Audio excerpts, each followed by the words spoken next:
శ్రీమాత్రే నమః. Jhansi trending shorts ఛానల్కు స్వాగతం. మీరు గనక మన ఛానల్ని మొదటిసారి చూస్తున్నట్లయితే ప్లీజ్ సబ్స్క్రైబ్ చేసుకోండి. మరిన్ని డివోషనల్ స్టోరీస్ కోసం మన ఛానల్ని అందరికీ షేర్ చేయడం మర్చిపోవద్దు. ఈ వీడియో గనక మీకు నచ్చినట్లయితే ప్లీజ్ ఒక లైక్ అయితే ఇవ్వండి. ఆచార్యుల వారిని ఉద్దేశించి కన్యాదానం చేసేటప్పుడు ఎట్లాంటి వరుడు కావాలి, ఎటువంటి వరుడికి కన్యాదానం చెయ్యాలి అని అడిగితే మహానుభావుడు మహాప్రాజ్ఞుడు కనుక భీష్ముడు వెంటనే ఒక ఇతిహాసాన్ని చెప్తూ ఉంటాడు. దీనికి సంబంధించి ఊహాజనితంగా చెప్పడం కాదు, ఒక ఇతిహాసమే ఉన్నది, జాగ్రత్తగా విని ధర్మరాజా చెప్తాను అని.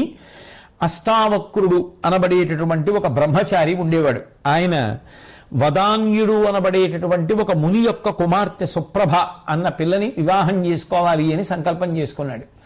చేసుకుని ఆ వదాన్యుడి దగ్గరికి వెళ్ళి, అయా మీరు మీ కుమార్తెను నాకు ఇచ్చి వివాహం చేయవలసింది అని అడిగాడు. అడిగితే తప్పకుండా నీకు ఇచ్చి వివాహం చేస్తాను అని మళ్ళీ అన్నాడు ఆయన. ఆ వదాన్యుడు, నువ్వు ఉత్తర దిక్కుకి ప్రయాణం చేసి వెళ్ళు. వెడితే అక్కడికి వెళ్ళిన తరువాత పరమేశ్వరుణ్ణి భర్తగా పొందాలి అని పార్వతీదేవి తపస్సు చేసినటువంటి ప్రదేశం కనపడుతుంది. అది చాలా పవిత్రమైనటువంటి ప్రదేశం. ఇప్పటికీ కూడా అక్కడ ప్రమథగణాలు విహరిస్తూ ఉంటాయి. పార్వతీ పరమేశ్వరులు ఇద్దరూ కూడా విహారం చేయడానికి వస్తారు. అది పవిత్ర దేశము. అచ్చటు సుచుచూ గడచి చనగా నీపకాననంబు కానవచ్చు, అందు గట్టి ప్రాయమునది పుణ్యమూర్తి అమల బుద్ధి ఓర్తూ. పరమ పవిత్ర ప్రదేశం, పార్వతీ పరమేశ్వరులు ప్రమథగణాలతో కూడుకుని విహరించేటటువంటి స్థలం. దాన్ని దర్శించి నమస్కరించిన తర్వాత ఇంకా ముందుకు వెడితే అక్కడ ఒక ప్రదేశం కనపడుతుంది. ఆ ప్రదేశంలో ప్రౌఢవయస్కురాలైనటువంటి ఒక స్త్రీ నీకు కనపడుతుంది. నువ్వు ఆమెని దర్శనం చేసిరా. చేసి వచ్చిన తరువాత నీకు నా కుమార్తె అయినటువంటి ఈ పిల్లనిచ్చి వివాహం చేస్తాను అని చెప్పి ఆ వదాన్యుడు చెప్తే బయలుదేరి ఈ అష్టావక్రుడు అనబడేటటువంటి ముని, ఆ బ్రహ్మచారి ఉత్తర దిక్కుగా ప్రయాణం చేసి వెళ్ళాడు. వెళ్ళి మొట్టమొదట కుబేరుడు ఈ బ్రహ్మచారిని చూశాడు.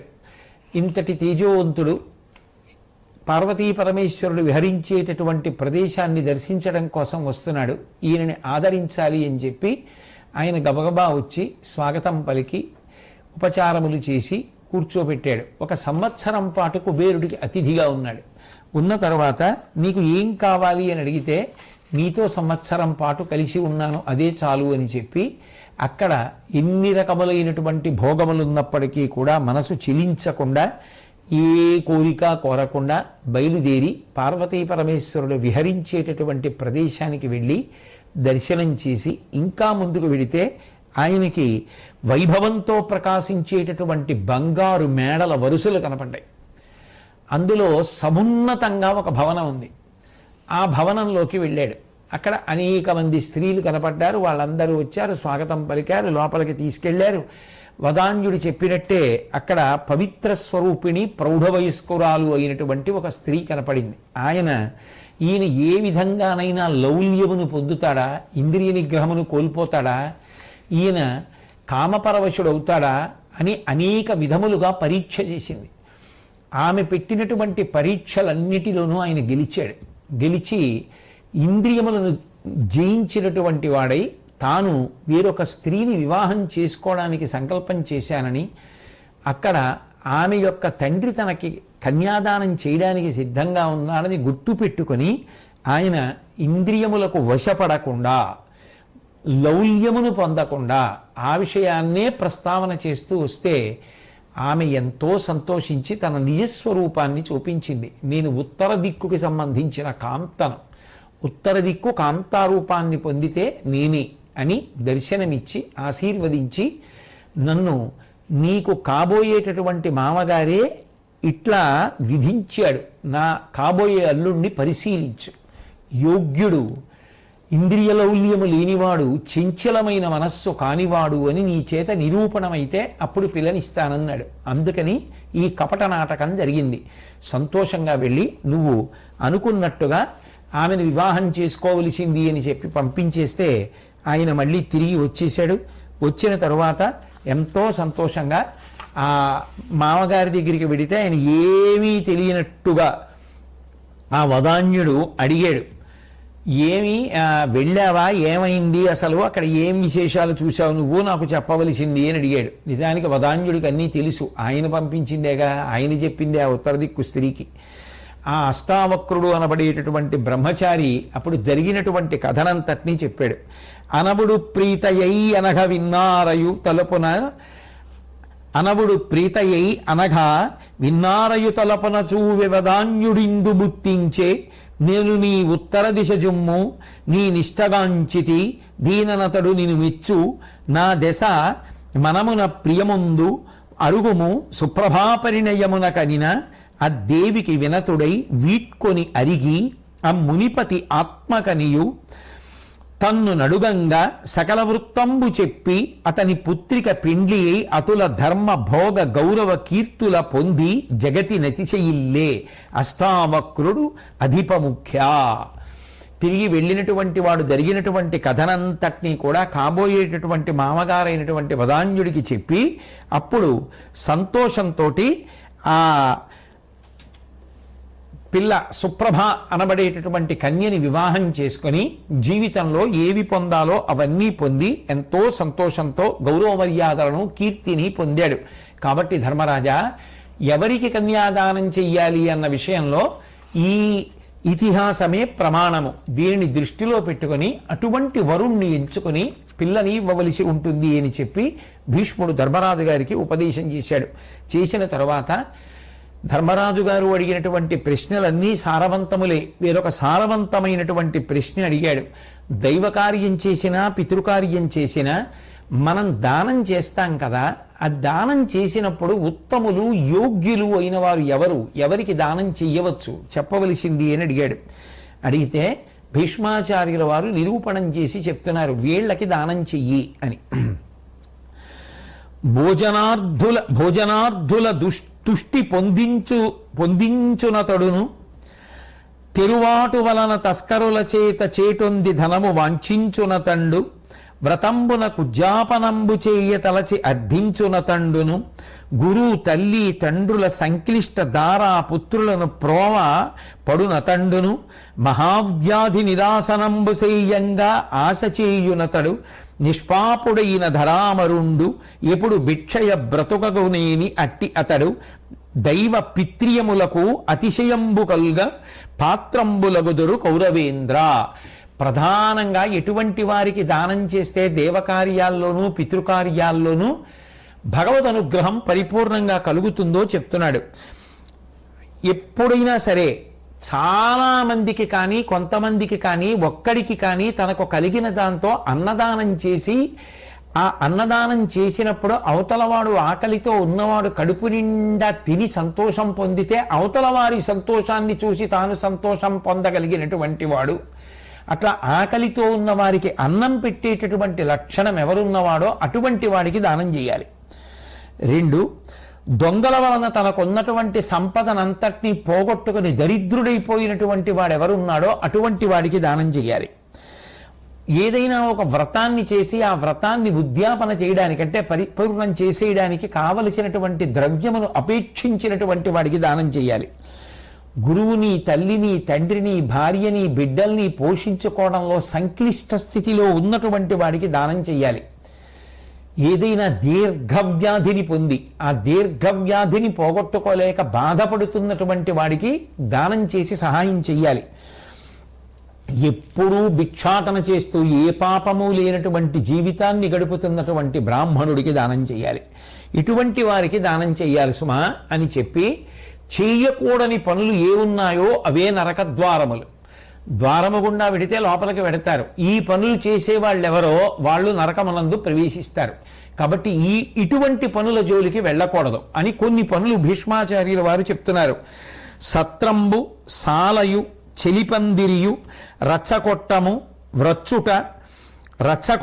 వ్రచ్చుట, గురుజనముల నిందించుట, ఆగమనింద, తదీయ విక్రయ విధి, తద్విలేఖనము, కుండియము, సంధిభేదనము, అన్యకర్మోపజీవనము, అకృతజ్ఞత, పారదార వృత్తి మంత్ర సుశాస్త్ర విధ్వంసనము మదలోలన్ అనాథను బాల వృద్ధ తాపసిని భీతి వంచన దలరచేయుట అతిథి పుత్ర భృత్యులకు ఆహార కలనమాచరింపక కుడుచుట ఆర్యకోటి నిరయ హేతువులుగా చెప్పు నృపవరీణ్య. ఎటువంటి పనులు చేస్తే నరకద్వారంలో ప్రవేశించినట్లవుతుందో చెప్తున్నారు. సత్రవులు, ధర్మసత్రాలు ఉంటాయి. అటువంటి చోట 10 మందికి ఆశ్రయం ఇస్తారు, అన్నం పెడతారు. అటువంటి ధర్మసత్రాలని నాశనం చేయడం, సభామంటపాల్ని సర్వనాశనం చేస్తూ ఉండడం, రచ్చకొట్టాలు అంటే 10 మంది కూర్చుని మాట్లాడుకునేటటువంటి ప్రదేశాలు, అటువంటి వాటిని పాడు చేస్తూ ఉండడం, చలిపందిరీలు అంటే దాహం వేసినటువంటి బాటసారులకు దాహం తీర్చడానికి మంచినీళ్ళు మజ్జిగో ఇవ్వడానికి నిర్మాణం చేసినటువంటి చలిపందిరీలు కూల్చేయడం, గురువుల్ని వేదాల్ని నిందించడం, వేదాన్ని అమ్ముకోవడం, వేదాన్ని వ్రాసేటటువంటి ప్రయత్నం చేయడం, ఒకరి మీద ఒకరికి చాడీలు చెప్తూ సంతోషపడిపోతూ జీవనం గడపడం, చేసుకున్న సంధి ప్రకారంగా నియమాల్ని అమలు చేసి జీవించకుండా చేసుకున్నటువంటి సంధిని అతిక్రమించి అవతల వారి పట్ల అమర్యాదతో ప్రవర్తించడం, ఇతరులు చేయవలసినటువంటి పనులను తాను చేయవలసిన అవసరం లేని వాటిని తాను చేస్తూ ఉండడం, అట్లాగే ఇతరులు ఉపకారం చేసినప్పుడు గుర్తు పెట్టుకుని కృతజ్ఞతతో ప్రవర్తించవలసిన వాడు అటువంటి ఉపకారాన్ని గుర్తు పెట్టుకోకుండా విస్మరించి కృతజ్ఞతతో ప్రవర్తించడం, పరస్త్రీలతో వ్యభిచరించడం, మంత్రశాస్త్రాన్ని ధ్వంసం చేయడం, మదించి ప్రవర్తిస్తూ అనాథలు, బాలికలు, ముసలిది, తపస్విని, విశేషమైనటువంటి మదము కలిగినటువంటిది, అటువంటి వారిని అందరినీ కూడా వంచడం, మోసం చెయ్యడం, బాధ పెట్టడం, అతిథి, పుత్రులు, సేవకులు ఇటువంటి వారికి పెట్టకుండా తాను తినడం, ఇవి మంచి పద్ధతులు కావు. కాబట్టి ఇటువంటి పద్ధతి ఎవ్వరూ కూడా అనుసరించకూడదు. ఇటువంటి పనుల జోలికి వెళ్ళకూడదు.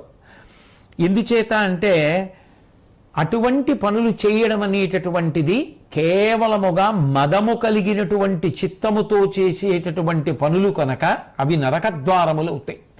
ఈ పనులు చేయడం ద్వారా సంక్రమించేటటువంటి పాపములు నరకమునకు చేరుస్తాయి. కాబట్టి ధర్మరాజా బాగా జ్ఞాపకం పెట్టుకో, మనిషి ఎప్పుడూ గుర్తు పెట్టుకుని ఈ పనుల జోలికి వెళ్ళకూడదు అని గుర్తు పెట్టుకోవలసినవి. అట్లాగే చేతిలో కత్తి పట్టుకొని కన్యలను, బ్రాహ్మణులను, ఆవులు అందరికీ పాలిచ్చి అందరినీ కాపాడేటటువంటి ఆవుల్ని భయపెడుతూ ఉండడం, అట్లాగే చదువు చెప్పినటువంటి గురువుని, ఎంతో సేవ చేసినటువంటి భృత్యుణ్ణి విడిచిపెట్టేసేయడం, అట్లాగే అందరూ ప్రయాణించేటటువంటి మార్గంలో కర్రలు, కంపలు ఇటువంటివి అడ్డుపెట్టి వాళ్ళు పడిపోయేటట్టుగా చెయ్యడం, ఆ దారికి అవరోధాలు పెట్టి దాని వలన అవతల వారు ఇబ్బందులు పడేటట్టుగా చెయ్యడం, ఇవన్నీ కూడా నరకమునకు వెళ్ళడానికి మార్గాలు.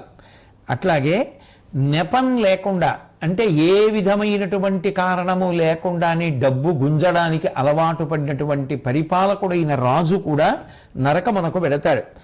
ప్రజల కష్టాలు విని కూడా ఆ కష్టాలు తీర్చనటువంటి ప్రభువు ఎవరో ఒకరు ఎక్కడికో వెడుతూ అయ్యా కొంచెం ఈ వస్తువు దాచిపెట్టండి అని చెప్తే నమ్మకంతో వారు వస్తువు ఇస్తే ఆ వస్తువుని తీసుకుని దాచిపెట్టి మళ్ళీ వారు ఆ వస్తువుని తిరిగి అడిగినప్పుడు దాన్ని వారికి ఇవ్వకుండా తాను ఆ వస్తువుని దక్కించుకునేటటువంటి ప్రయత్నం చెయ్యడం నరకానికి ప్రవేశించడానికి మార్గం. కాబట్టి అటువంటి తప్పు పనుల జోలికి వెళ్ళకూడదు. అట్లాగే స్వర్గలక్ష్మి సిద్ధించడానికి మనిషి ప్రయత్నపూర్వకంగా అలవాటు చేసుకోవలసినటువంటి కొన్ని మంచి గుణములు, చేయవలసిన మంచి పనులు, ఉత్తమమైనటువంటి తపస్సు చేయడం, గురువుల యొక్క శుశ్రూష చేయడం, గురువులను గౌరవించడం, గొప్ప పాండిత్యం కలిగి ఉండి కూడా ఏ విధమైనటువంటి దానాన్ని స్వీకరించడానికి ఇష్టపడకపోవడం, పరవనితా సంగమము ఎన్నడూ కోరకుండా ఉండడం, ఎవరైనా తనని ఆశ్రయిస్తే అటువంటి వారికి బంగారు వస్త్రాలు, మందిరాలు, అన్నపానీయాలు, దీనులకు ఆశ్రయము ఇటువంటివి ఇవ్వగలగడం, శక్తి కలిగితే ఇవ్వగలగడం, లేదా శక్తి కలిగినంత వరకు ఆదుకోగలగడం, హింసని మాని అహింసా విధానంతో జీవితాన్ని గడపగలగడం, ఇవన్నీ కూడా స్వర్గలక్ష్మి సిద్ధించడానికి కారణములు అని పెద్దలు చెప్తారు ధర్మరాజా. అట్లాగే కొన్నింటిని ఏ కారణము చేత కూడా అలవాటు చేసుకోకుండా ఉండాలి. అవి ఏవి అంటే రచ్చ సావిడి, అంటే 10 మంది కూర్చుని గ్రామ సమస్యలు, ఆ వీధి సమస్యలు, ఇట్లాంటివి మాట్లాడుకునేటటువంటి చిన్ని మందిరములు ఉంటాయి. అవి తోట, బావి, చలిపందిరి ఇటువంటివి కల్పించడం. అంటే 10 మందికి ఉపకారం చేయడం కోసం అని చెప్పి ఒక బావి తవ్వడం, ఒక తోట ఒకటి ఏర్పాటు చేసి ఆ తోట మీద వచ్చినటువంటి ఫలసాయము 10 మందికి అందేలా ఏర్పాటు చేయడం, రచ్చసావిడి ఏర్పాటు చేయడం, చలిపందిరి ఏర్పాటు చేసి బాటసారులకు మంచినీళ్ళు, మజ్జిగ అటువంటివి కల్పించడం. అలాగే భయంలో ఉన్నటువంటి వాళ్ళని రక్షించడం, కన్యలను, గోవులను, వాహనాలను, దాసీ జనాన్ని యోగ్యులైనటువంటి వారికి కల్పించడం. అంటే గృహస్థాశ్రమ ప్రవేశం చేద్దామనుకున్న వాడికి యోగ్యుడైనటువంటి కన్య ఎక్కడ ఉందో చెప్పి ఆయన గృహస్థాశ్రమంలో ప్రవేశించి చక్కగా వాళ్ళ దాంపత్య జీవితం ధర్మార్థ కామమోక్షములనేటటువంటి చతుర్విధ పురుషార్థములు పొందడానికి వీలుగా తాను చెయ్యగలిగినటువంటి సహకారం చెయ్యడం. అట్లాగే స్నేహితులను, బంధువులను రక్షించడం, ఎక్కువమంది కొరకు అంటే చాలామంది కోసం చేసేటటువంటి ఒక మంచి పనికి తన వంతు ధన సహాయం, అది ఎంతైనా కానివ్వండి, తన వంతు చేయగలిగినటువంటి ధన సహాయం చెయ్యడం. ఇప్పుడు ఆ కార్యం వల్ల ఏమవుతుంది అంటే అందరికీ, వీరికి వారికి అని కాకుండా అందరికీ కూడా ఉపకారం జరిగేటటువంటి కార్యక్రమాలు ఏవి ఉంటాయో, ఏదో ఒక ఊరి నుంచి ఒక ఊరికి తీసుకెళ్లేటటువంటి వాహనముల కొరకు ఎదురు చూసేటటువంటి ప్రయాణికులు ఎండాకాలంలో ఇబ్బంది పడకుండా నిర్మించేటటువంటి విశ్రాంతి స్థానం అందరికీ ఉపయుక్తం. అటువంటిది నిర్మాణం చెయ్యాలి అని కోరుకున్నప్పుడు దానికి సహకారం చెయ్యడం. అటువంటి పనులు ఏవి ఉంటాయో అవి. దుర్మార్గవర్తనంలో అంటే ప్రవర్తన యందు దుర్మార్గ బుద్ధితో ప్రవర్తించకుండా ఉండడం ఏవి ఉన్నాయో అవి స్వర్గప్రాప్తికి నిచ్చెనల వంటివి. ఈ గుణములు అలవరుచుకున్నవాడు ఒక్కొక్క మెట్టు ఎక్కుతూ స్వర్గలోకాన్ని చేరుతాడు. అంటే భీష్మాచార్యుల వారు చెప్పినటువంటిది నిజానికి సామాజిక కర్తవ్యము. ప్రతి వ్యక్తి చేయవలసినటువంటి మంచి పనులు, నేను ఏం చెయ్యొచ్చు అని ఆలోచించే లక్షణం ఉన్న వాళ్ళందరికీ కూడా చేయవలసినటువంటి మంచి పనుల యొక్క జాబితానంతటినీ కూడా భీష్మాచార్యుల వారు అందజేస్తున్నారు. కాబట్టి ఇటువంటి మంచి గుణములను అలవాటు చేసుకోవడం ప్రతి మనిషి యొక్క కర్తవ్యం. తద్వారా స్వర్గలోక సోపానములను అధిరోహించినట్టే. ఓ ధర్మరాజా, ఈ ఉత్తమ గుణములను ప్రతివాడు ప్రయత్నపూర్వకంగా అలవాటు చేసుకోవాలి అని భీష్మాచార్యుల వారు ధర్మరాజు గారికి ప్రబోధం చేశారు. ధర్మరాజు గారు తర్వాత ఏమడిగారు, భీష్మాచార్యుల వారు ఏం చెప్పారు అన్న విషయాల్ని శ్రీకృష్ణ పరమాత్మ నా చేత పలికించిన